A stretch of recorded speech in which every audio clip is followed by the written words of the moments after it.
We meet once more again, dear Zimbabweans. After the independence celebrations that took place in our country, tinosongana zvakare vana veZimbabwe sesihlangane again abantu vana veZimbabwe. Nyaya yatoda kuti taure nhasi ndeyokuti kana muchiri kuyeuka panguva yakanga yosvika nguva yemaconsultative processes enyaya yeamendment bill number 3, ndakauya pano ndikataura nemi ndikakuudzai in advance kuti the intelligence that I have obtained from inside sources of the regime is that ZANU-PF is planning kuti mwana weZimbabwe wese achange achida kupikisana nenyaya yeconstitutional amendment haazobvumidzwi kutaura kana kupinda kumavenues achange achiitwa maconsultative processes aya. I-information lay ngaizuza kuvele abantu evesibhakela lavana vangafuni izinto zisayenzekela elizwe lethu. Variko vazhinji vari mukati mesystem who are not happy with what is happening in our country. These people are always arming us beforehand kuti ngwarirai zvakati zvikati ndozvoda kuti zviitwe navanhu ava. Mumazuva mashomanana apfuura kune shoko rakasvika kwandiri zvikanzi Vasikala, kana dai zvaibvira zivisai vana veZimbabwe urongwa huri kurongwa nehurumende yamadusura aya pamusoro pe-their conspiracy against the masses of our people nenyika yeZimbabwe. Vanoda kuti ivo kana nyaya yavo ikabudirira yokuti vazviwedzere mazuva okutonga kusvika muna 2030, vari kuda kuzosevenzesa parliament zvakare kuti igovhota muna 2030 machomomo kuti hurumende iyi irambe iripo kusvika muna 2035, Zimbabwe isina kuenda kusarudzo kana kuma-elections. This plan is being hatched paanoti vapedza kuita zvenyaya yavo yeconstitution amendment bill number 3 yabudirira, vachatora vanhu vana 4 people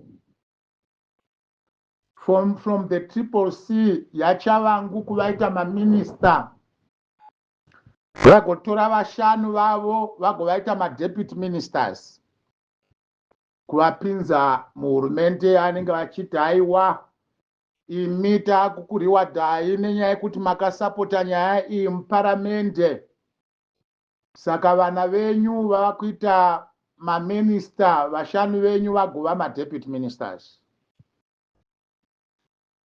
Others are going to be appointed vanzi vatatu kuita maambassador kunyika dzemuAfrica dzisina any value to the economic development of Zimbabwe.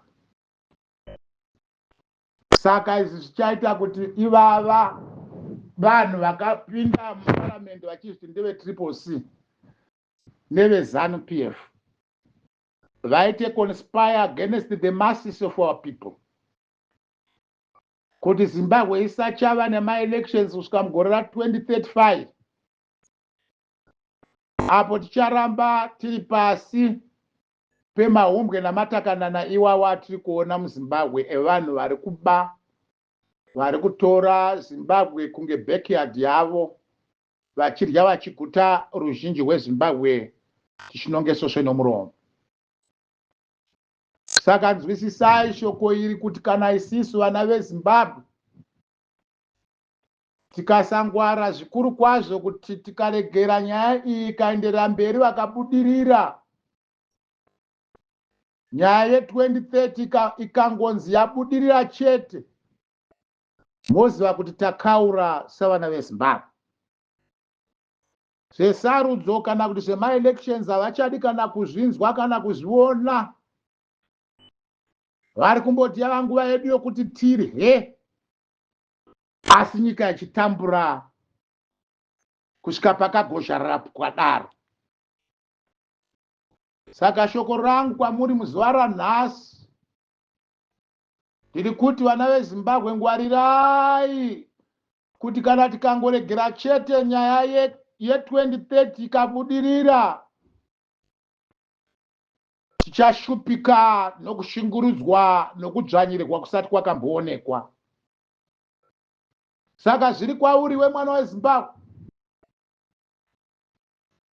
kuti toregera here nyika yedu kuti ipinzwe mukati medictatorship yakadai isati yamboonekwa panyika, yokuti taakungotongwa navanhu vasina kusarudzwa, vasina kubva kuvanhu kusvika mugore ra35 2035. Tingabvumira zvakadaro kuti zviitike here? Nhai vana veZimbabwe, kone mhaka yeiko isu tisingakwanisiwo kuti timire savana veZimbabwe kuti nyika yedu tiigadzire tomene, timise nonsense dzese dziri kuitwa pamberi pedu idzi? For how long should we allow this nonsense to continue being perpetuated in our country? How would we allow such a nefarious agenda to succeed on our own faces? Chatakatadza chii vana veZimbabwe? Kusvitswa panorema kudai kuti zviro kwazvo vanhu ava vanoita conspire against us kuti vatisengedze joko rinorema kudai. Their major test yanga iri yokuti vaone kuti kana vakabudirira kusvika 2030 vanenge vava kuti vana veZimbabwe zvituta zvedu tinoita madiro nenyika iyi. Kana tikangorega chete zviro kwazvo nyaya ichibudirira kusvika muna 2030, tichachema misodzi yeropa. Nyika yedu ichasvitswa pakaomarara navarume vane makaro esimba nokubira vana veZimbabwe. Kusvika mugore ra2035 panenge pasina kana nyika yekutaura nezvayo, rinenge rava deme. Varume ava vaita kukokota zvese zvinofanirwa kuti zvigozochengeta vana veZimbabwe ramangwana ravo. If we allow this thing to pass, we are in trouble as the citizens and the masses of Zimbabwe. The level of our suffering and the looting and plunder that shall happen in our country shall be unprecedented. I appeal to you, all the citizens and the masses of our people, that we must stop this nonsense. They are currently sharing among themselves, ivavo vashomanana vari kuparamende dzimari nedzimastendi nepokugara nokupanana kuti ivo varye vega vachiguta ruzhinji rwenyika yeZimbabwe ruchitambura. We cannot allow this to happen. We must now mobilize ourselves and stand tall against 2030. If it passes, this verdict is going to be a heavy yoke for all of us. Ticharemedzwa kusvika pakagozharara zvikuru kwazvo vana veZimbabwe. Ndinodanidzira nenzwi remazvokwadi kuti vana veZimbabwe ndomwe yava vapinda vanhu ava kuti kana 2030 kabudirira bedzi vanenge vaona kuti vana vezimbabwe zvituta zvedu, vanenge vava kuti ivo saka ngatiwedzerai mamwe makore kusvika 25 tichidya tichiguta. Avo vamwe vakanga vanenge vachinyepera kuva maopposition muparamende vachapiwa maminista 4 sokuudza kwandakuita namadeputy 5 namaambasadha 3 kutengese nyika kuti vana vezimbabwe tikotambura nokusingaperi.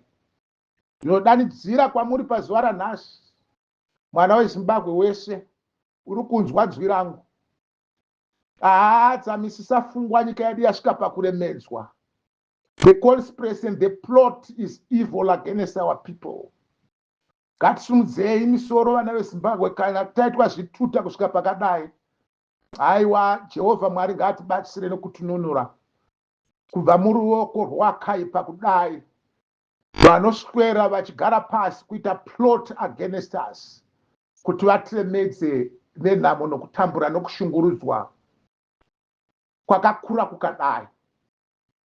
Ndinoti kumazvita vana veZimbabwe namashoko andanga ndida kuti ndikuzivisei beforehand kuti there is an evil conspiracy coming our way if we are not going to be careful and allow 2030 to pass. I thank you.